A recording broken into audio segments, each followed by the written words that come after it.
What up, this is So with Detour ENT here at Focus TV Studios, and we are back with another video. And today we have special guest Kynzi with us. She is from what I've seen online, is a R&B, soul, pop. I mean, just a lot of different things they were saying online. Like, they couldn't even really get her down to like one thing. But don't put her in one bag. Right. They say triple threat. You know what I mean? She's in all bags. Yeah, all over the board.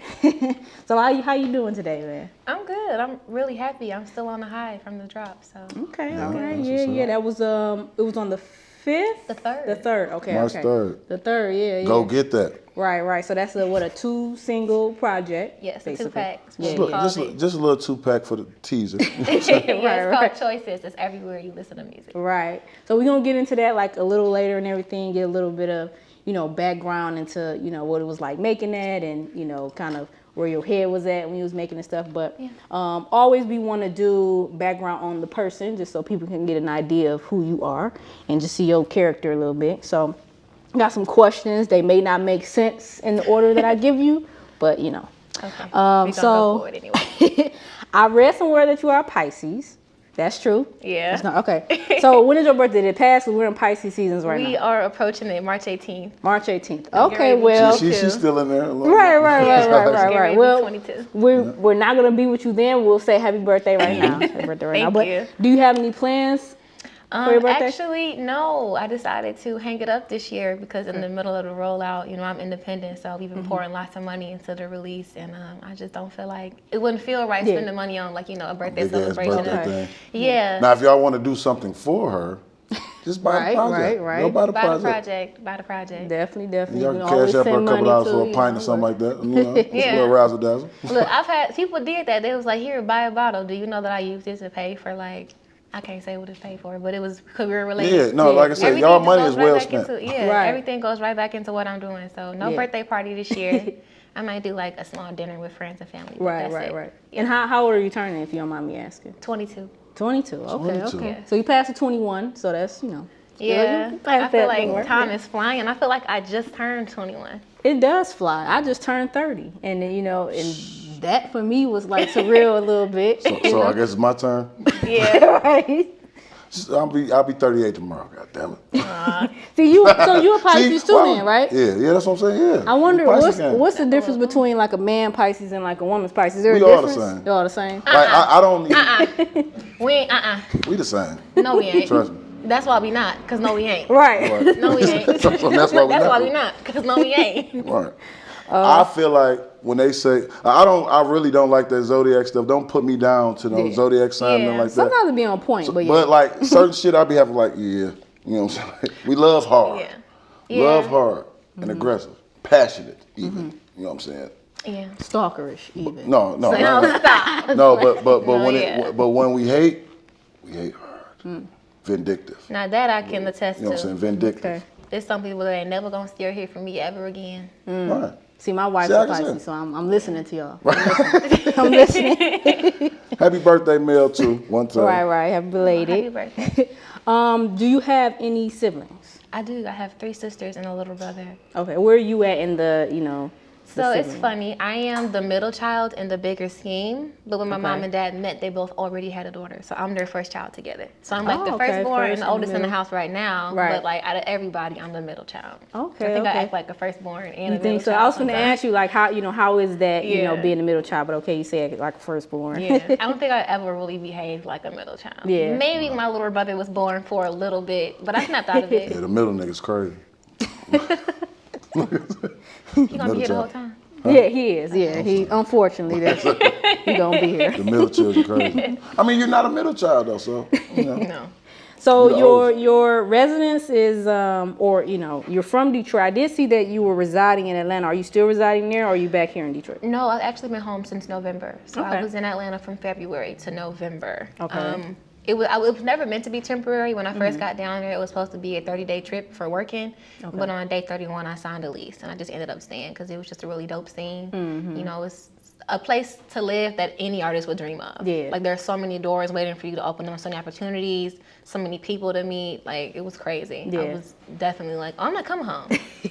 I'm about to say a lot of people say that though, like especially like with Atlanta. Like I even have this one friend. She has like a dual residency, Detroit, Atlanta. Like she just travels back and forth. Yeah, and stuff, so. I see myself doing something like that because it's just everything I need is not here. Yeah. When you're innovative, you can only do so much with one place. Exactly. So I have to branch out and go. You know. Yeah, you outgrow it a little bit. Just you a little. I got more. too big for my fish tank. Yeah. Okay. So let's just get a little bit into like your start in music. So tell us a little bit about what solidified you in liking music, and then in solidifying your determination to I'm going to like pursue this like as an actual career. So I knew I loved music when I was very young because when I was tiny, like I distinct like 3, like tiny, maybe even 4. I used to tell my dad to put on Michael Jackson, and he told me this. He'd be like, "Daddy, put on the one with the heartbeat," and it was Billie Jean. Yes, I loved that song. So Michael Jackson was my first ever favorite. Okay. And my mom played a lot of music around the house. A lot of Joss Stone, Angie Stone, Yolanda Adams, Jill Scott, Erykah Badu, Mary J. Blige, Fantasia. So I grew up on real soul and R&B. And then as I got older, I branched out to pop. And my favorites were Ariana Grande and Beyonce. So when my voice was its most impressionable, that's what I was listening to. And so a lot of times people will say, like, you remind me of such and such. And that's because that's who I spent most of my time listening to.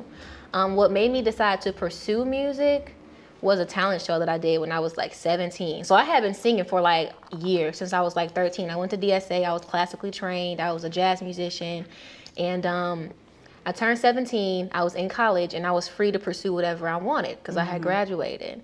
And even though I was a business major, there were like these open mics that they would have at MSU. So I started doing those, and I was like, oh, they really like me. And then the talent development agency that I was training at the time, they had this big old talent competition called the Big Stage Talent Over Everything competition. And I entered. And I'll be honest and say I'm extremely lazy. I'm a couch potato. I like to lay in the bed and sleep all day and eat all day. Who doesn't? But music was the first thing where I did not think twice about getting up and going. And doing it, I took that competition so damn serious. I was blocking the other contestants because I didn't want them to see what I was doing. I had backup dancers. I was having rehearsals. We would be there for hours. And I was one of the only people who had choreography. Right. And an outfit change. Right. And a medley. Like I took it. She went all the way. Right. I went all the way. You know what? I took it so seriously, and that's when I knew I was like, I love this. And I wasn't even passionate about singing so much yet. It was performing. It was being on stage in general. Because I was also doing runway, and I loved that. So I discovered I just liked to be in lights and cameras. It's just something I like to do. I've always been very, hey, look at me. And so that's when I first started to embrace it. And then it was a while before I could, because I was 2017. I didn't drop my first song until 2019. It took a while for me to become comfortable and really feel like I could have some kind of commercial success as a recording artist. And so it's been a long time coming. Like it was a lot of ups and downs, it was a lot of hesitance, especially because my parents are academics. And so it was very much get a real job. You know? Right. In the beginning, they're very supportive now and they've grown out of that. But in the beginning, it was like, I don't know, Kenny, like maybe you should go to business school. Because you're good though. Like once the parents see the actual talent, yes, like in the process, like they don't understand the process, but when they hear the actual and see it, and they see your passion too, and stuff like that. they don't. I'm gonna be honest. Parents don't really care about that passion shit and all that shit. So? It's about making money. Make sure you're good. You know what I'm saying? Make sure you can take care of yourself. Yep, and that's how my mom But when they see the end project, well, when I say passion, I mean your seriousness. Like you serious in it. Because they figure you a kid and it sound like, a dream or something like that, though. It sound like some crazy shit, though. So parents are usually like, man, fuck this shit. But when they see the end result, like when they get the finished product, like, oh, okay. Oh no, she legit. Like, and they didn't miss a beat after that. After I dropped Told You So, they was like, I'll never forget, I FaceTimed my mama and she was listening to it on FaceTime. She was like, Kenny, this go. I'm like, go where, Mom? She like, Kenny, this go. I'll never forget it. Mom, where you get that from? Yes, who told you? Right. Like, you hip, But once my mom came around first and once she understood what it was I was trying to do, to this day, she has always stood 10 toes behind me, 100% supporting me. My mother has poured so much of her time, energy, resources, money, affection into my career as much as I have. And so I'm really grateful for that because it's not common. And some parents be like, to hell with that. Go back to school or get out of my house. You know? Right. And so I'm just really grateful for that, for the means to pursue this with support behind me. Definitely. Well, you see, who else got he got his mama as his manager? First off, Ray J and Brandy is the ultimate. Yeah. Brandy, them mama is the ultimate manager. You wonder why Ray J, like I say, they are rich to shit because their mama was on top of that. They wasn't just sitting there like, take the deal. I'm talking about she be working. She working. Yeah. Brandy ain't had no album in years though. Brandy up the millions though. Like with the branding and all that shit, she always never not working. Ashanti's mama's another mama who's acted as a manager, and they ain't for no games though. People are like, oh, they washed and don't nobody want to fuck with them. No, they're not taking no bad deals because their parents is like, no, because we trying to set up. Now they take the parenting role heavy when they're on the managing side though, like heavy, like no. I'm making sure my kid is good for the rest of their life. We don't need no money right now. You know what I'm saying? Yeah. So that's why, like, when you see a lot of people and you don't see them or something like that, it's not because they washed or nothing. It's because, nigga, we just don't want to make no bad mistakes. Like, we don't want to, They ain't doing nothing. They don't have to. They don't have to. Ray J come out with scooty bikes. Earbuds, all that shit. That's momager right there. Yeah, my mom is definitely that way. I have a manager now, but before now, it was my mother, and she ain't play. Yeah. She was like, "This is not a business. This is my child. This is not a commodity. This is my daughter, and I'm not playing with y'all." And she would sit and she's a doctor, y'all. So when she first came into it, she didn't know nothing but that she loved me. Yeah, and that's all she needed. But she didn't want nobody do you wrong. But she did her research. Yeah. And she do math. And she do math. And she looked it up. She was like, I don't know what's all the actual what's name, but I know what's not right. Yeah. Exactly. And I know what we don't want. Right to me. Yeah. I don't know how we really want it to looks like, but I know what we don't want it to look like. And she went off that, and it's gotten me to where I am. Yeah. So yeah. Shout out to mom. Good. Yeah. Shout out to mom. Yeah. So you are a composer, singer, and songwriter. That's why people always calling out that triple threat. Like I've read a couple of articles on it. And they just kept throwing it out there. So with you having composer, singer, songwriter, R&B, soul, pop, like just all of those genres, what is the most useless talent that you have since you have all of those other talents? The most useless talent I have? If you have any. I do. We all do. I know how to twirl a baton. I just still. What, you was in band or something? Yes, I was in band, but I still can do it very well. You was a majorette? Yes. Okay. And you don't drop the baton. What they say, don't drop the baton. Or push-ups. And we took that. Don't break our line. Yeah. We didn't play, but no, yes, I could twirl a baton. What else is useless that I know how to do? I don't know. I think that's it. I'm really good at rolling burritos. Like, I'm really good. You work at Mexican Taco food. Bell or something? No, I just love Mexican food so much. I'm really good at making my tacos do not fall apart. Tight, right? Don't fall apart. My shit on point, G. I'm really good with Mexican food. Oh Lord. Yeah. So, do you sing in the shower and what songs? I do sing in the shower. Not as much as people might think. Like that's not something I just be doing. I'm in here to get clean. You know, I don't really. They're like, well, I have concerts in the shower. I don't really do that. But I will hum to myself. It's normally quieter songs. I also sing usually any song that has like a lower register, so like a lot of Jasmine Sullivan in the shower because it kind of opens up. It like lubricates your vocal passages when you're breathing in the steam, and you can kind of sing a little bit lower. They're relaxed, and so I will hum to myself and kind of play with my lower range and like see if I can sound like a man. Now pause. Yeah. Do you sing in the shower? And when you do, what do you? Right. I do sing in the shower. On and pumping. No, actually, I have a daughter, so. Like those kid songs be in my head when I'm in the shower, and I be like, Baby Shark. why am I singing this song? Not Coco Melon in the shower. Right, that's real. And then I be my daughter be beatboxing, though. She be like, she be doing that by herself, and she only 18 months, so I be doing that in the shower. I don't know why kids love that. I used to beatbox my son. I'm talking about that's how me and him built our rapport. Like she leave me with him, and I used to sit him on my knees. And they be like, wow. And he be all like that hard ass laugh though, bro. Yeah. So yeah. Well, I sing in the shower. I sing terribly in the shower though, but I think I'm KC. Like I sing terribly, but I think I'm KC, and I sing like life. Say it again, say it again. Yeah. I can't believe I just did that. It's okay. Yeah, that's gonna be your last little bit. Right. Yeah.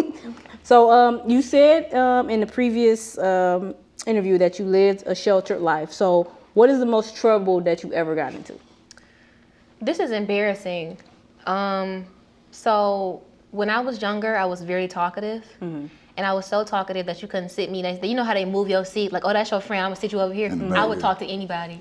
So they moved my desk right next to the teacher's desk where it wasn't nobody. And the teacher wasn't there because she So was you facing like the students too? Yes, I was facing the students and the teacher was like on my side, right? And one day my teacher had this honey bun sitting on her desk on a plate, right?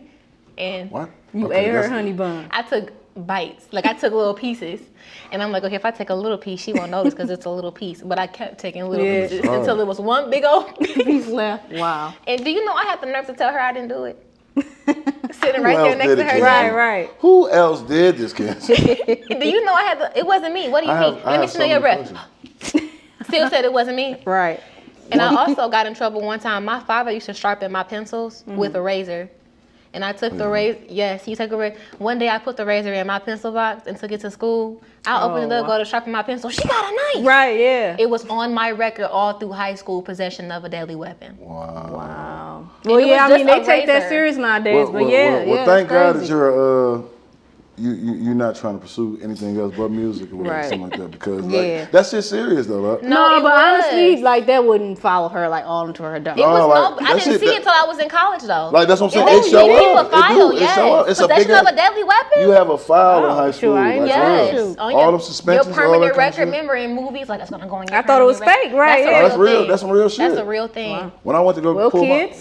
Hey kids, hey, be cool. Don't freeze. Not a kid show, but kids. And first off, out of all the things you said, I'm trying to get an understanding of why the fuck your teacher got a honey bun sitting on the desk. I in the think it middle was of like goddamn teacher class. appreciation week or something, and they came like bringing treats. Like here's the treat, or like a donut or something. They just gave one to all the teachers. Like I'm seeing she's a serious teacher. She moving motherfuckers' desks around and shit like that. Why the fuck you ain't? I would never, Miss Caperon, if you watching this, I was just hungry. You didn't have to suspend me. Right.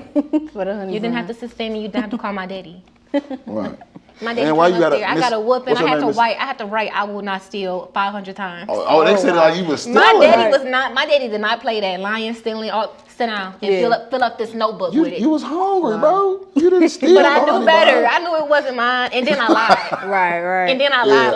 Like I didn't do that. Children, don't go down the path of degradation because like when you lie, you cheat, you steal. You steal, you kill. My daddy did not.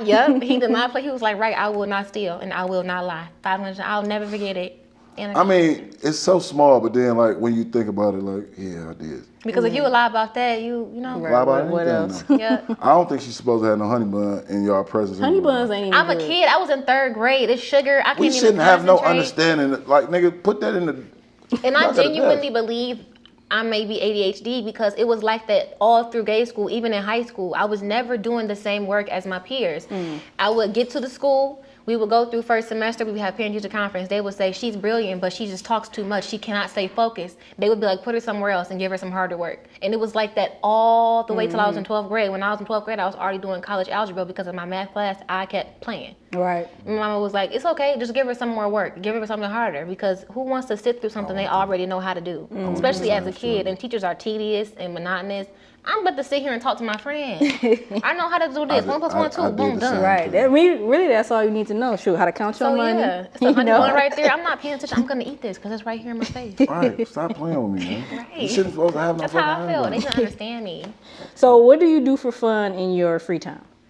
I watch Netflix. I recently started watching this show called Love is Blind. It's reality TV. Oh my God. And it's so entertaining to me. So they pick 12 men and 12 women and they date each other behind a wall. So you never see them. You only talk to them. And I think you get like a week or 2 weeks to get to know them. And then you have to get engaged to somebody. But the whole purpose is to see if you can fall in love with somebody just based on the emotional connection and not seeing them.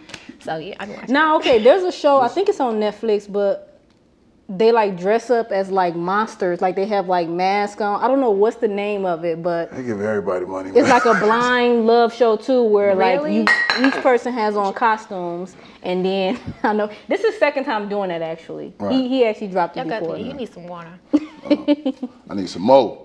You need some water. No, what happens is, go ahead. We about to listen to you, but anyway. No, All I can think of. I am so annoyed with all this regular people liking odd people shit. Like You know, I'm like that. For people to participate in marrying someone You've legally. never seen. You never seen. You're a fucking weirdo. But it seems so it. genuine. There's just one couple, Cameron and Lauren, and it seems so genuine that I literally got on the internet like, are they still together? And they are, and they look so good together. Because they're weirdos together. Right, Any person that signed up on this end and this person signed up on this side of the wall, fucking weirdos, bro. That's it. Will you do it? Of course not. I wouldn't do that blind shit. dating. But it's entertaining. Of course not. I wouldn't do that shit though, right? But yes, I spend most of my time watching TV, watching movies, watching shows, and I binge watch stuff. And I'm one of those people where I like to create familiarity with I don't like to not know what's getting ready to happen. So I rewatch the same stuff over and over. Like it's very rare that I start something new, and if it is, it's something like Love Is Blind. Right. Like it's not. I watch the same shows and movies. Yeah. Do y'all watch Euphoria though? I did watch Euphoria. Hey, my kid going to school in the ghetto. He's not going to school where I live. He going to school because if high school is anything like they saying like that. I'm for that because I went to a charter school when I was in middle school. From 6 to 8, I went to school in Canton, and then I came back to DPS. It was horrible. I felt so out of place. And by the time I was in 12th grade, I was back to normal. Right. But it was so I don't know when my mama did that to this day. I started telling my mom, "Why did you move us out there? Right. Why did you do that?" Right. From 11 to 14, most impressionable age. I don't encourage like hard living and nothing like that though, but like kids grow up a little faster in public school. Yeah. Like, they grow up a little faster and growing up faster, you get a better focus faster. It builds character. You know what I'm saying? Like when you out there super rich kids, like shout out to Frank Ocean. When you listen to super rich kids with nothing but rich friends and all that shit, you got a lot of idle time and your mind is idle. Yeah. You don't know that you might can die if you go this way, or you might can be successful if you go this way. Yeah. And it's just idle time, like whatever. That's when you get to popping pills and doing all that shit on Euphoria. Yep. So you, when we first met, it was before you released your second single, Changes. Oh my God. And then during that time as well, you were actually currently working in an artist residency at Assemble, okay. And then I think it was like a Corktown-based artist development type project that they were doing. It was kind of, I forget the actual verbiage they used to describe it. It was an artist residency, and they just gave you access and resources. Okay. You can record here, you can get feedback on your music here, you can develop your brand, your artist identity here. That's basically what it was. It was just a hub for progression, honestly. Now, was this that's just for R&B or? No, it was alternative, it was rock, it was producers, it was singers, it was rappers. It was. Now I won't say it was a whole lot of R&B, but it was a lot of other stuff. Okay. And so now being that, it's been, over a year or so after you've been in that situation and stuff like that. So tell us about the full experience now that it has ended. What did you take from it, Well, I always describe the residency as a place you can get a lot of answers to a lot of questions. And it also teaches you that there's no wrong way to do this. There is no blueprint for a successful career.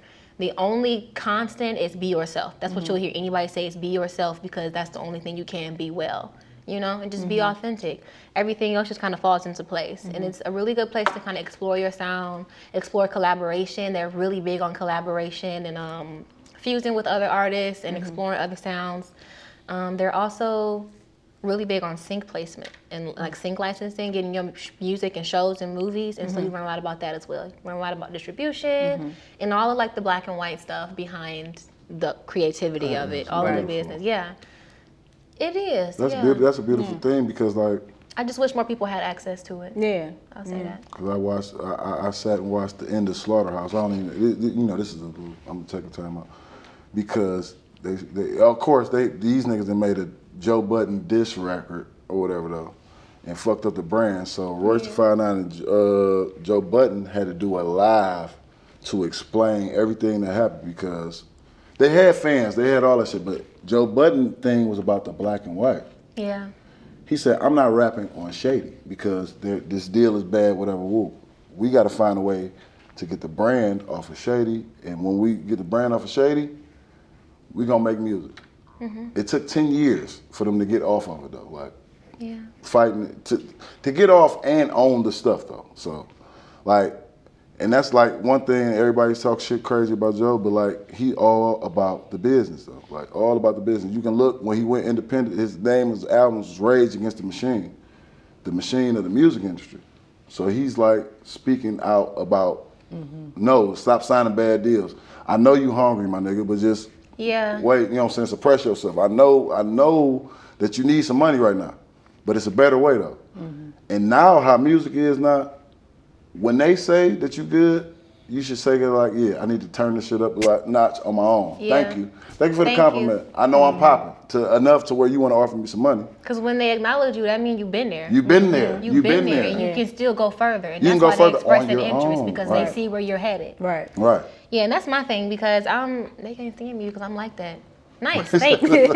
Nice, thank you. Yeah, good job. Thanks. Thank you for the compliment. Thank you, thanks. I got it. Because You said $500,000 for what's name? Okay, that's cool. So I know I'm worth You $4 worth million. it, right? You worth That's that. another thing. And also, like I said, I was sheltered, but I was never hungry, and I always had somewhere to lay my head. Right. And so there's just a certain degree of hustle or grind that I don't have because I never needed to have it. And that's something I bump heads with people a lot on. I had to get out the trenches. I never had to do that, and so I have the means to pursue my music career comfortably. They'd be like, I had to go be homeless. I slept in the back of a.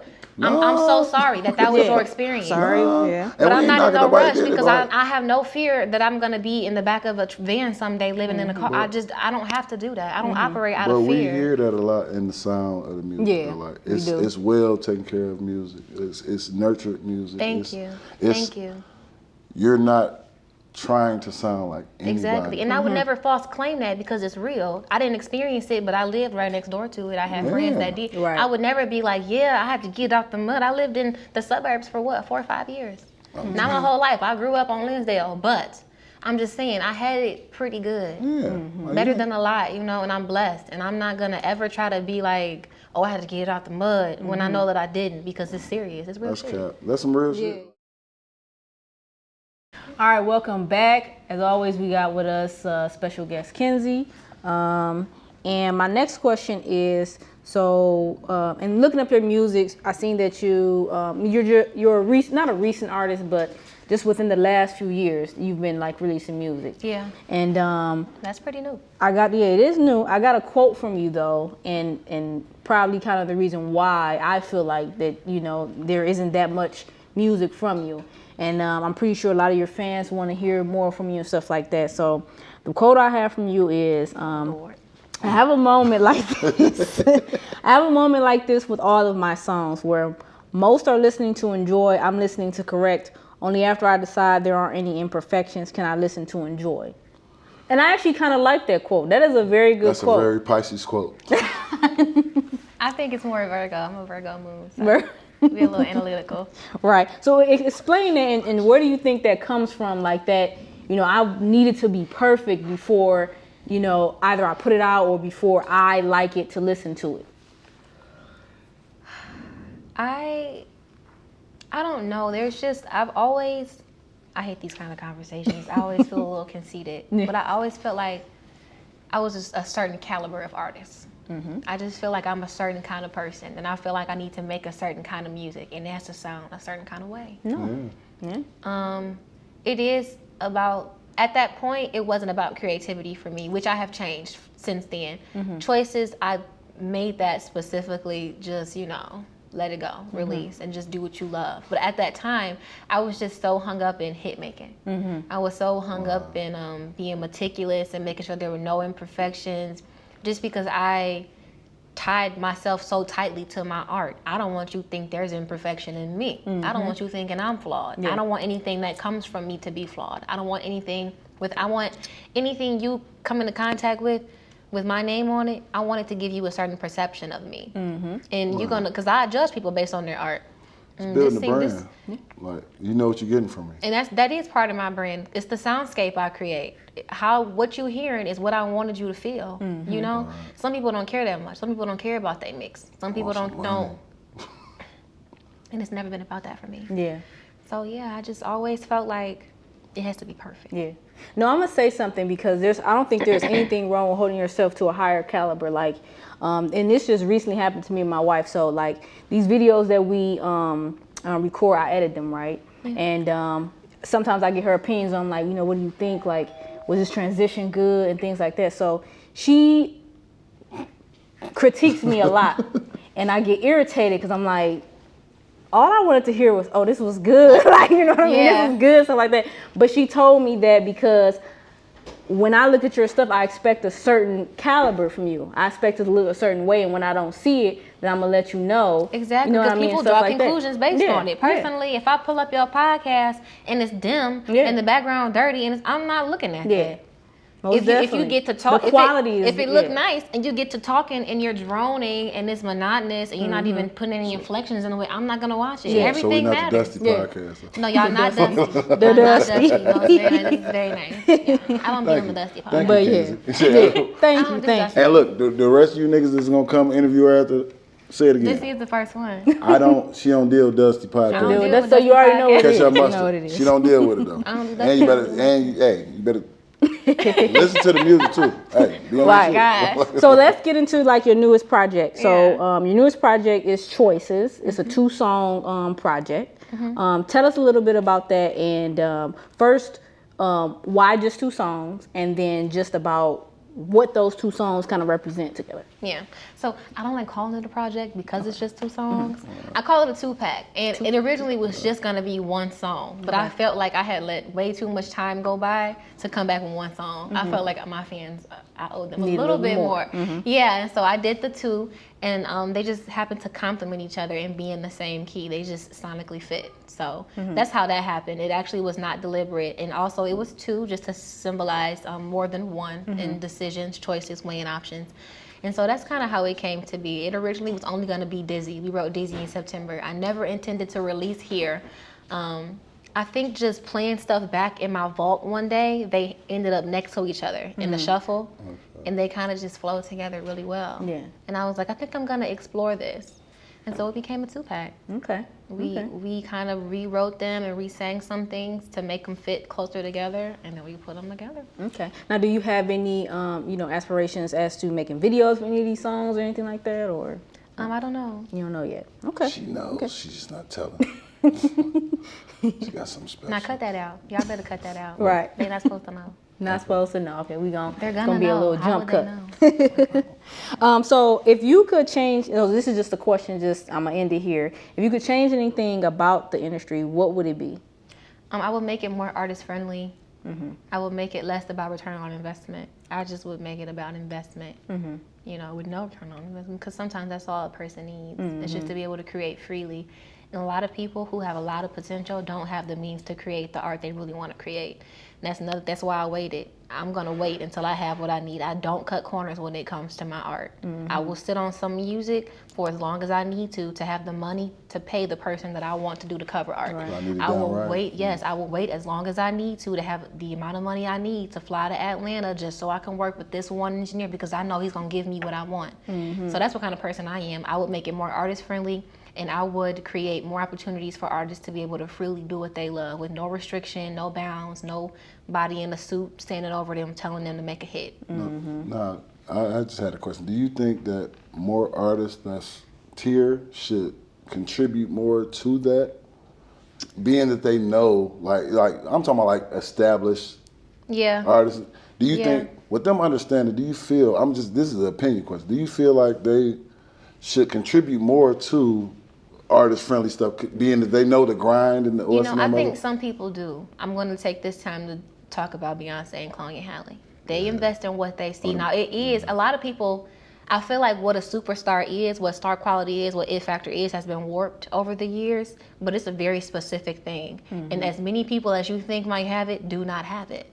They don't. It's not even that many people I'm talking about when I say we need to invest in these people. It's a very small handful. Really Everybody don't have what it takes. Anybody can get in the studio and record a song, but it's more than that. Yeah.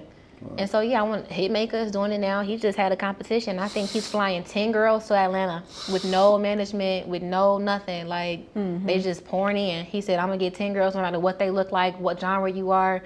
Get people to tag you. Whoever get the most tags, you coming to Atlanta. We're going to make some music. So I do see it sometimes. And I don't think it's their responsibility all the time. Not just other famous artists. I think it should be other people. I think art as a craft is not taken as seriously as somebody who wants to do STEM.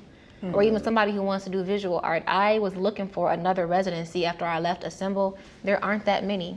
There are content creation residencies. There's a lot of residencies for visual art and photography and film, but like as far as music, like nobody's worried about us. No, like, and I have one more question. No, you're all right. So about you said you went to DSA, right? Yeah. Everybody know DSA is famous, whatever. I need to know the day to day. I got some homeboys who went to DSA, and I don't know how the fuck they. But look. Bold. That's bold. I mean, no.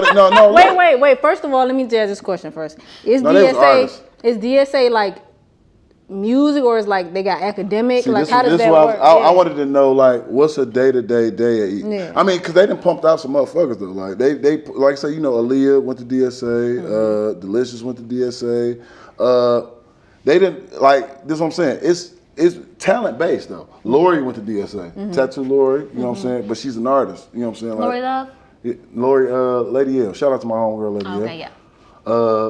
Lori went to DSA. I know like a lot of artists like who do like visual work and all that stuff. Though, I would like to know what's a regular like, cause especially with music, I have a guy who went to DSA and he's like real, like the same way you said, like everything has to be right. It does come from that too. So also I did start out classically trained, classical music, which has its bounds. It has its perimeters and certain stuff. I can't play the piano. I don't accompany myself. I just kind of use it to write songs. So it's a performing arts high school. There is majors. You can be a vocal major, a dance major, radio and technology major. I think film, and instrumental. Instrumental. So yeah, I think that's 5. And you do have academic classes. We are not dumb. And also, they took it really seriously. Like sometimes if your grade in the class was too low, they would go to your arts teacher and say, pull them from the performance. Pull them out the show. They can't play in the band today because they have a D. You know, so they took it pretty seriously. You would have like, most of the time your arts classes were in the evening. Only seniors and stuff got to have like arts classes first thing in the morning. Halfway through my 4 years, they changed the module to where we had 8 classes, but 2 days out the week, we had 4 classes and they would be an hour and a half. It was like lecture style. They felt like we needed more time with all our teachers, and then you would only have all 8 classes, I think, like 2 days out of the week. So it was weird, and it got weirder as I, got older. But we did have academics, and you could have more than one major. So there were dance majors who were in the choir. I was a majorette for the auxiliary team, the marching band. Most of the time that's dance majors. I ended up being captain. So like they let you, and it's really helpful. That's where I discovered my passion for so like would you, composition. kind of like Beyonce, she be dancing a lot in her, her songs. Would you, in her videos, would you do something like that too? Like, Yeah, I would. It has to be right. So your baton skills and the probably I would never. I don't. You gotta get that I've thought bag. about it. It would have to be the right song. And, like, could you let Beyonce do some major stuff? Like, now I'm a real majorette. Hold on, let me show y'all. Let me tell y'all this. My it's gonna be together. That's one y'all to know. I'm always doing more than what everybody else is doing, and I'm gonna leave it there. Okay. I just want y'all to know my next visual is gonna be very nice. Okay. So let's end it here. So what is next for you? We pushing this single. We're gonna do our best. I have a 3-person team, and we do stuff that really takes 17 people. So we're gonna be pushing our single and really do our best. Because I have a habit of just tossing stuff outside and shutting the door. But no, we're gonna support these singles, and we're gonna give them their whole full lifespan. Okay. Well, definitely we appreciate you coming out. Thank you for having me. As always, you guys make sure you check out our previous videos, subscribe, like. Also check out Kynzi's new 2-pack. Changes. Make sure you check it out. Follow Kynzi. Yes, go follow her. What's your social media? It's Kynzi. Yep, it's everywhere. Kynzi. And that's spelled Kynzi. So just so you guys know. And then I have one. So I'm looking at you right now. You have like these diamonds or something. Is that real or is that just some stick-ons? Yes, no, that's they're real. I've had them since I think like August, maybe farther. They're semi-permanent, so they can last like a year. Did they drill them in or at all, or is no? They use the same. It's similar to like the brackets for braces, how they glue the brackets on and then weave the wire through. It's like the same kind of adhesive. Oh, okay. So it stays. It looks nice though. I'll just look like my Yeah. Stop! It's not even that expensive. But I be losing them. To poor people, it's expensive. You got a phone arms now. She's sick of my I'm shit. not coming back again. You're not gonna come. She's sick of my shit. Kynzi, I love you. You know I love you. I'm just, Yeah, it was good, Angie. We loved you. It was You good. act like my dad. All right, you guys. Thanks for watching, and we'll see you next time. All right.